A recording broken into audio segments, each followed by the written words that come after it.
Olá, bom dia pessoal. Vamos lá para o nosso cafezinho de hoje, esse dia maravilhoso que o Senhor preparou para nós.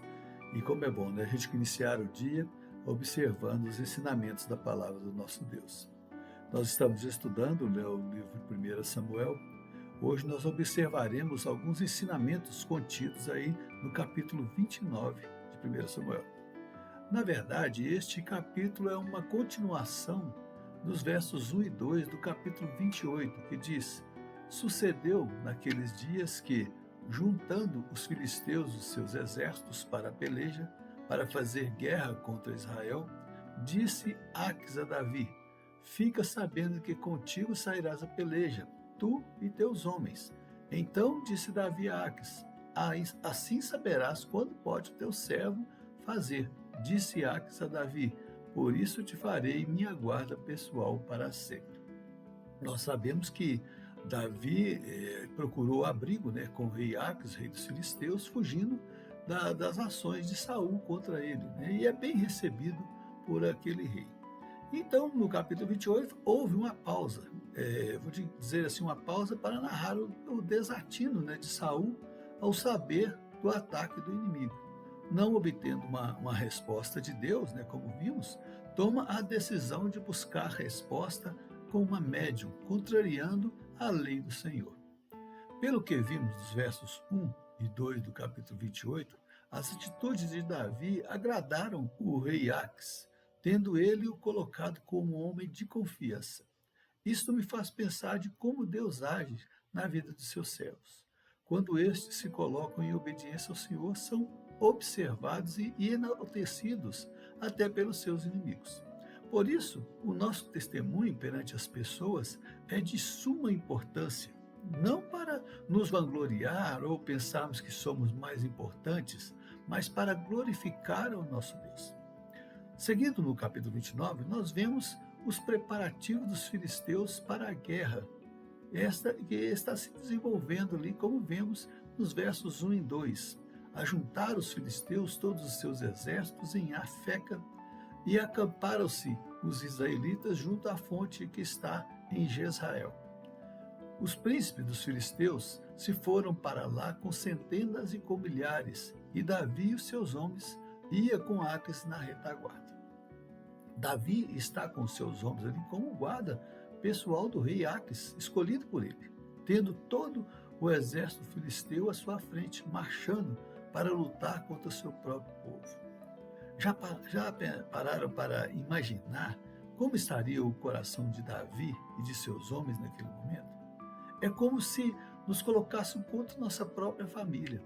Mesmo observando que algum ente querido está errado nas suas decisões, mas é muito difícil tomar uma atitude que vá contra eles. Mesmo diante das atitudes de Saul contra Davi, o povo não poderia pagar por esta ação errada de um homem somente. Mas a palavra de Deus nos diz que o homem pode fazer os seus planos, mas a resposta certa, ela vem de Deus. Certamente, Davi ele estava pensando consigo mesmo em como se livrar daquela situação, sem complicar a sua situação diante do rei, que o acolheu, não sabendo que Deus estava providenciando para ele uma saída honrosa. Os príncipes dos filisteus, que haviam sido deslocados pelo rei Aques, né, para a batalha, estavam ali com seus exércitos e indagam sobre a presença dos hebreus, no caso Davi e seu exército ali com eles, principalmente ali na sua retaguarda.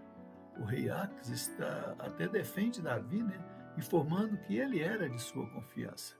Mas os príncipes não aceitaram que Davi estivesse com eles, temendo que, no momento da batalha, se voltasse contra eles em defesa do seu povo. Até comentam sobre a fama de Davi ser maior que a de Saul. Não tiro a razão deles, pois, não sabendo que onde o inimigo está, fica mais difícil. Imagina, sabendo que está na sua retaguarda, podendo até te atacar de surpresa. Mesmo diante das alegações do rei Aques, eles não aceitam e exigem que Davi e seu exército seja retirado do campo de batalha e retorne para a cidade dos filisteus, onde o rei Aques tinha dado a Davi. O rei sabia que não poderia perder a ajuda dos príncipes de seus exércitos e que somente com o exército de Davi não teria condições de vencer o inimigo. Ainda mais, estaria se voltando contra seu próprio povo, favorecendo seu inimigo. Então ele resolve dispensar Davi, como diz o verso 6 e 7. Então Aques chamou Davi e lhe disse: Tão certo como vive o Senhor, tu és reto, e me parece bem que tomes parte comigo nesta campanha, porque nenhum mal tenho achado em ti, desde o dia em que passaste para mim até o dia de hoje. Porém, os príncipes não agradas. Volta, pois, agora e volta em paz, para que não desagrades os príncipes dos filisteus. Olha, Davi, eu conheço você e sei da sua honestidade, mas eu não posso desagradar o meu povo. Então você está dispensado de ir comigo nessa batalha. Mais ou menos isso que o rei fala para Davi. Algo interessante é dito por este rei, né? Tal certo como vive o Senhor. E tem uma nota de rodapé da Bíblia de Estudos NA que nos diz assim: parece estranho que Aques, o governante filisteu, dissesse isto, tão certo como vive o Senhor. No entanto, para os politeístas, fazer um juramento em nome de deuses diferente do que os deles, normalmente serve, não é impensável, né, a situação. Portanto, este rei filisteu pode muito bem ter jurado a Davi pelo Deus a quem Davi adorava. Entendo que esta foi uma forma que ele usou para convencer a Davi a aceitar o seu argumento. E mesmo assim, vemos no verso seguinte que Davi tenta até argumentar sobre a sua fidelidade ao rei que o acolheu. Mas o rei, mais uma vez, fala que reconhecia a fidelidade e a bondade de Davi, mas não podia perder o apoio dos príncipes de seus exércitos. Segundo historiadores, eles eram governantes de 5 cidades. E se o rei perdesse este apoio, poderia passar por dificuldades na batalha, além de estar adquirindo para si inimigos dentro do seu próprio povo. O verso 11 ele nos diz: Então Davi de madrugada se levantou, ele e seus homens, para partirem e voltarem à terra dos filisteus. Os filisteus, porém, subiram a Jezreel. Davi retorna para seu lugar, na terra dos filisteus, e eles partem para a batalha contra os israelitas.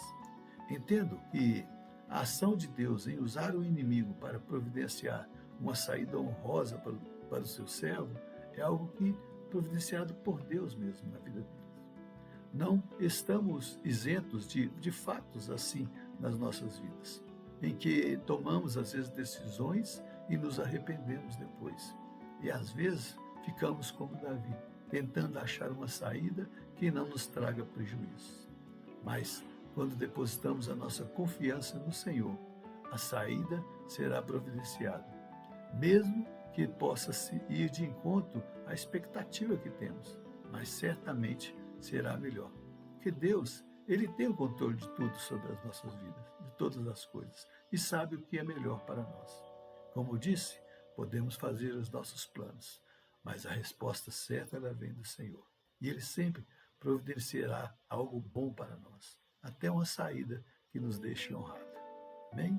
Que Deus nos abençoe e nós possamos pensar desta forma e confiar nesse Deus que traz tudo para nós. E a graça dele seja com a sua vida, com sua família, e que seja uma semana cheia de graça na presença do Senhor. Vamos tomar o nosso cafezinho? Até domingo que vem, se Deus assim nos permitir. Tchau, pessoal.